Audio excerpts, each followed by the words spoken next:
میرے رفیقوں، اب وقت آ گیا ہے کہ ہم اس فرض کی ادائیگی کے لیے نکل کھڑے ہوں جو خدائے ذوالجلال نے ہمیں سونپا ہے۔ سلطان صلاح الدین ایوبی نے دمشق میں اپنے ایک بڑے کمرے میں سالاروں اور نائب سالاروں سے خطاب کرتے ہوئے کہا، ہم اقتدار کے لیے آپس میں لڑنے اور مرنے کے لیے پیدا نہیں کیے گئے۔ ہم نے آپس میں بہت کشت و خون کر دیا ہے۔ اس دوران دشمن نے ارض فلسطین میں اپنے پنجے گہرے اتار لیے ہیں۔ قوم نے ہمارے ہاتھ میں تلوار دی ہے اور اس اعتماد کے ساتھ دی ہے کہ ہم دشمنان دین کا خاتمہ کریں گے اور عرب کی مقدس سرزمین کو کفار کے وجود سے پاک کر دیں گے۔ آپ کئی برسوں سے مسلسل لڑ رہے ہیں، لیکن اصل جنگ اب شروع ہو رہی ہے۔ اپنے ذہنوں میں اس جنگ کے مقصد کو تازہ کر لو اور یہ فیصلہ کر لو کہ ہمیں ایک آزاد اور باوقار قوم کی حیثیت سے زندہ رہنا ہے اور ہمیں اپنے خدا کے عظیم مذہب کو کفر کے گھنونے سائے سے آزاد رکھنا ہے۔ ہمیں سلطنت اسلامیہ کو وہاں تک لے جانا ہے جہاں محمد بن قاسم لے گیا تھا، جہاں طارق بن زیاد لے گئے تھے۔ ان کے بعد آنے والوں کا یہ فرض تھا کہ اللہ کا پیغام وہاں سے بھی آگے لے جاتے جہاں تک قوم کے بیٹے لے گئے تھے۔ آپ دیکھ رہے ہیں ہسٹری کویسٹ چینل اور میں ہوں آپ کا ہوسٹ ذیشان علی۔ سلطان ایوبی نے جب رینالڈ کو سزا دینے کے لیے مہم کا آغاز کیا تو اس نے ایک جذباتی اور لمبی تقریر کی جس کا عام طور پر وہ عادی نہیں تھا، لیکن جس مہم کے لیے وہ نکل رہا تھا اس کے لیے سب کو ذہنی اور روحانی طور پر تیار کرنا ضروری تھا۔ یہ اس کے وفادار اور قابل اعتماد سالار اور نائب سالار تھے۔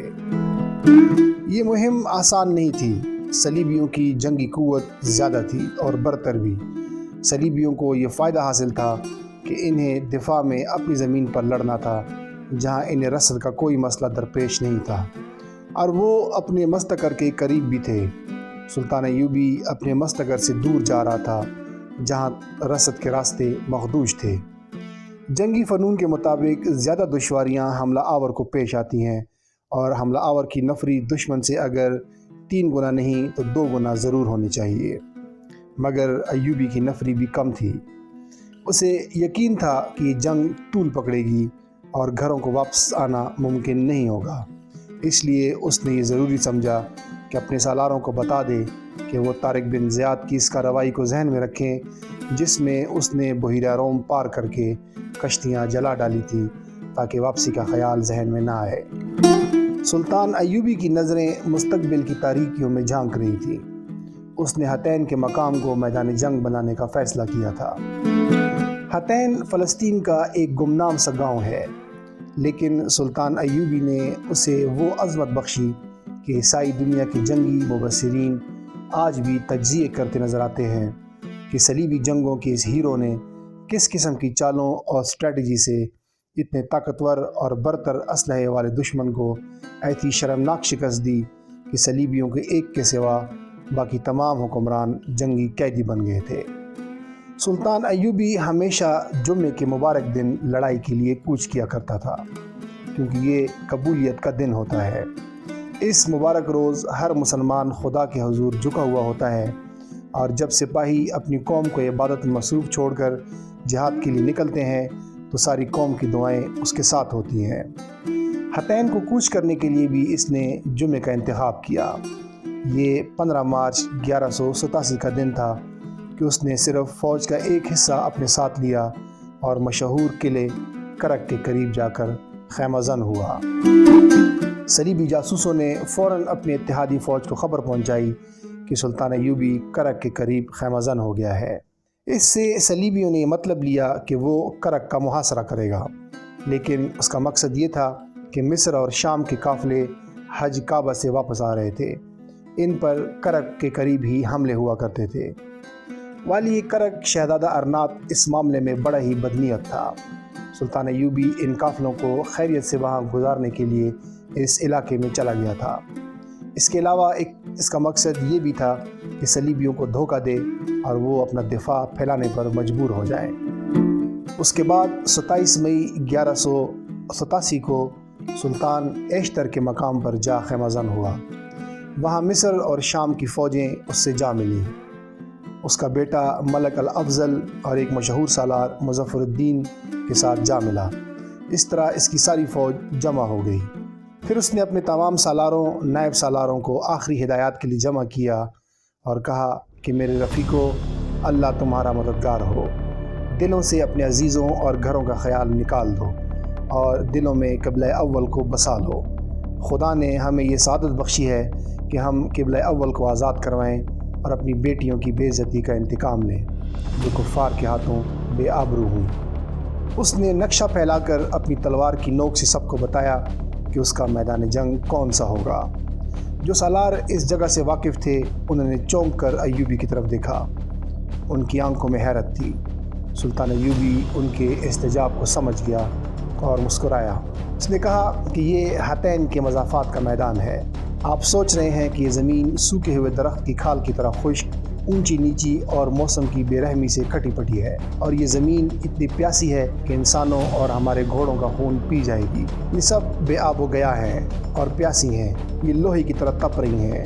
آپ کی آنکھوں میں جو سوال ہے وہ میں سمجھتا ہوں کہ وہ کون سی فوج ہے جو اس جہنم نما علاقے میں لڑے گی۔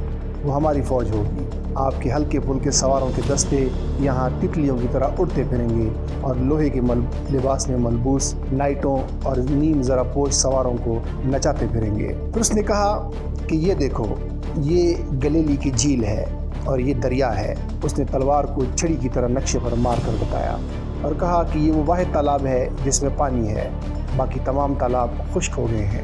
یہ وہ مہینہ ہے جسے صلیب کے پجاری جون کہا کرتے ہیں۔ ہمیں پانی اور دشمن کے درمیان آنا ہے۔ میں الفاظ میں دشمن کو پانی سے محروم کر چکا ہوں، اس کو عملی طور پر پیاسا مارنا آپ کا کام ہے۔ دشمن ہتین کے میدان میں لڑنے سے گریز کرے گا، لیکن میں اسے یہی لڑاؤں گا۔ اس کے بعد سلطان ایوبی نے تیز رفتاری سے فوج کو اس طرح ڈپلوائے کیا کہ جھیل گلیلی اور جو ایک دو پانی کے تالاب تھے وہ اس کے قبضے میں آ گئے۔ صلیبیوں کی ایک فوج کے ایک حصے نے سفوریا کے مقام پر اجتماع کیا، لیکن سلطان ایوبی آگے بڑھ کر مقابلہ کرنے کی بجائے تبریا کے مقام پر رکا رہا۔ وہ صلیبیوں کو ہتین کے قریب لانا چاہتا تھا، لیکن صلیبی آگے آتے نظر نہ آئے تو اس نے پیادہ دستے ذرا سا آگے بڑھا دیے اور خود ہلکا رسالہ لے کر تبریا پر حملہ کر دیا اور حکم دیا کہ تبریا کو تباہ و برباد کر کے شہر کو آگ لگا دی جائے۔ تبریا کا قلعہ ذرا ہٹ کر تھا، فوج قلعے میں تھی۔ شہر کو بچانے کے لیے فوج قلعے سے نکل کر شہر کو روانہ ہوئی تو سلطان ایوبی نے اس کا راستہ روک لیا۔ سلطان ایوبی نے اپنے فوج کے دوسرے حصے مختلف سمتوں کو روانہ کر دیے تھے۔ صلیبیوں کی فوج جو قلعے سے آئی تھی اس کی کمان شاہ ریمانڈ کے ہاتھ میں تھی۔ تبریا کی ٹیکریوں پر اس کی اور سلطان ایوبی کی آمنے سامنے کی لڑائی ہوئی۔ قاضی بہاؤالدین شداد اس لڑائی کی آنکھوں دیکھا حال ان الفاظ میں بیان کرتا ہے کہ دونوں فوجوں کے سواروں نے ایک دوسرے پر حلہ بولا۔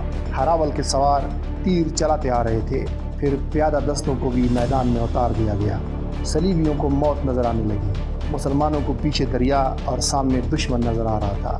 پیچھے ہٹنے کے لیے ان کے پاس کوئی جگہ نہیں تھی، اس لیے دونوں فوجیں اتنے قہر سے لڑیں جس کی مثال تاریخ پیش نہیں کر سکتی۔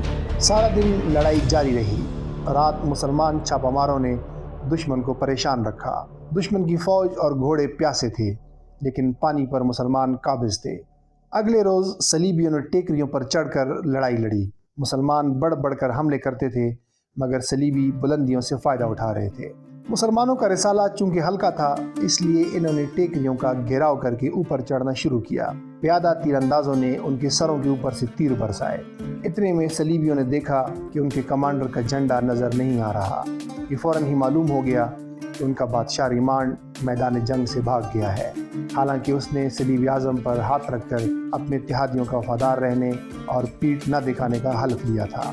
صلیبیوں کے بھاگنے کے راستے مسدود ہو چکے تھے، اب وہ صرف دفاعی جنگ لڑ رہے تھے۔ بلندیاں ان کی مدد کر رہی تھیں۔ یہ دن بھی گزر گیا۔ مسلمان فوج نے بے انداز خشک گھاس اور لکڑیاں جمع کر کے صلیبیوں کے ارد گرد آگ لگا دی۔ رات کو سلطان ایوبی کی فوج گھاس اور لکڑیاں جمع کرتی رہی اور آگ تیز کرتی رہی۔ دن بھر کے پیاسے اور تھکے ہوئے صلیبی ٹیکریوں پر جھلسنے لگے۔ ان میں سے ایک دستے نے بھاگنے کی کوشش کی لیکن مسلمانوں نے ان میں سے کسی کو زندہ جانے نہ دیا۔ دوسرے دن صلیبی فوج نے ہتھیار ڈال دیے اور جرنیلوں سمیت سلطان ایوبی کی قید میں آ گئی۔ سلطان ایوبی کی فوج کی دوسرے 3 حصے مختلف جگہوں پر اس قسم کی جنگ لڑ رہے تھے کہ کبھی صلیبیوں کے پہلو پر حملہ کرتے اور نکل جاتے اور کبھی عقب پر حملہ کر کے ادھر ادھر ہو جاتے۔ 1-2 پیادہ دستے اس انداز سے دشمن کے سامنے رہے کہ آگے بڑھتے اور پیچھے ہٹاتے۔ اس طرح دشمن حتین کے میدان میں آ گیا، مگر اس وقت تک اس کے گھوڑے پیاس سے ادموئے ہو چکے تھے۔ دشمن جب حتین میں آیا تو وہ جان نہ سکا کہ وہ سلطان ایوبی کی نہایت خوبی سے تقسیم اور ڈپلائی کی ہوئی فوج کے نرغے میں آ گیا ہے۔ سلطان ایوبی کی چھاپہ ماروں نے دشمن کی دیکھ بھال کی چوکیوں اور گشتی جیشوں اور آؤٹ پوسٹوں کے لیے قیامت برپا کر رکھی تھی۔ رات کو وہ دشمن کو نہ آرام کرنے دیتے تھے نہ جرنیلوں کو سوچنے کی مہلت دیتے تھے۔ 4 جولائی 1187 کے روز سلطان ایوبی کی فوج کے درمیانی حصے میں آمنے سامنے حملہ کیا۔ ٹیکریوں کی وجہ سے میدان جنگ تنگ تھا۔ صلیبی ادھر ادھر سے آگے بڑھنے کی کوشش کرتے تو مسلمانوں کا لائٹ رسالہ حرکت میں آ جاتا۔ صلیبی نائٹوں کو ذرا بکتر جلا رہی تھی، ان کے گھوڑے پیاسے تھے، پانی سامنے نظر آ رہا تھا جو پیاس کو بڑھا رہا تھا۔ صلیبیوں نے کمک منگوا کر ایک جوابی حملہ کیا جو ان کی آخری امید تھی۔ جہاں انہوں نے حملہ کیا وہاں کی کمان تقی الدین کے ہاتھ تھی۔ اس نے حملہ روکنے کے لیے اپنے دستوں کو نیم دائرے کی شکل میں کر دیا۔ دشمن سیدھا اور سرپٹ آیا۔ سلطان ایوبی کے بھائی تقی الدین نے نیم دائرے کے سرے بند کر دیے اور صلیبی گھیرے میں آ گئے۔ مسلمان سواروں نے انہیں کاٹ اور کچل ڈالا۔ اس کے بعد صلیبی بادشاہوں نے پیٹھ دکھانا شروع کر دی۔ گی آف لوزینان اپنے 2 ساتھیوں کے ساتھ بھاگ رہا تھا کہ اسے مسلمان سواروں نے دیکھ لیا اور اسے زندہ پکڑ لیا۔ شام تک جنگ حتین کا فیصلہ ہو چکا تھا۔ صلیبیوں کے جانی نقصان کا کوئی شمار نہ تھا۔ باقی فوج نے ہتھیار ڈال دیے۔ سلطان ایوبی کے سامنے جو قیدی لائے گئے ان میں ریمانڈ کے سوا باقی 6 اتحادی تھے۔ ان میں کرک کا شہزادہ ارناط بھی تھا جسے اپنے ہاتھوں قتل کرنے کی قسم سلطان ایوبی نے کھائی تھی۔ سلطان ایوبی نے اس سے کہا کہ تمہاری نجات اس میں ہے کہ اسلام قبول کر لو، لیکن ارناط نے انکار کیا۔ سلطان ایوبی کو یہی توقع تھی۔ اس نے بڑی تیزی سے تلوار نکالی اور ایک ہی وار سے ارناط کا ایک بازو جسم سے الگ کر دیا اور چلا کر کہا کہ مردود، تو نے میرے رسول کی توہین کی۔ اگر یہ گالیاں تو مجھے دیتا تو آج تو زندہ ہوتا۔ مورخ لکھتے ہیں کہ سلطان ایوبی کے خیمے میں اس کے جو سالار تھے انہوں نے اسے ختم کر دیا۔ سلطان نے نفرت کے لہجے میں حکم دیا کہ اس ناپاک لاش کو باہر پھینک دو۔ دوسرے بادشاہوں نے اپنے اتحادی کا انجام دیکھا تو ان کے چہرے پر ہوائیاں اڑنے لگیں۔ وہ سمجھ گئے کہ اب ان کا نمبر ہے۔ سلطان ایوبی نے ان سے کہا کہ بادشاہوں کو قتل نہیں کیا کرتے، لیکن اس کے گناہ کچھ ایسے تھے کہ مجھے اسے اپنے ہاتھ سے قتل کرنے کی قسم کھانی پڑی۔ آپ لوگ نہ ڈریں۔ قیدی بادشاہوں کو قیدیوں کے خیمے میں بھیج دیا گیا اور سلطان ایوبی سجدے میں گر پڑا۔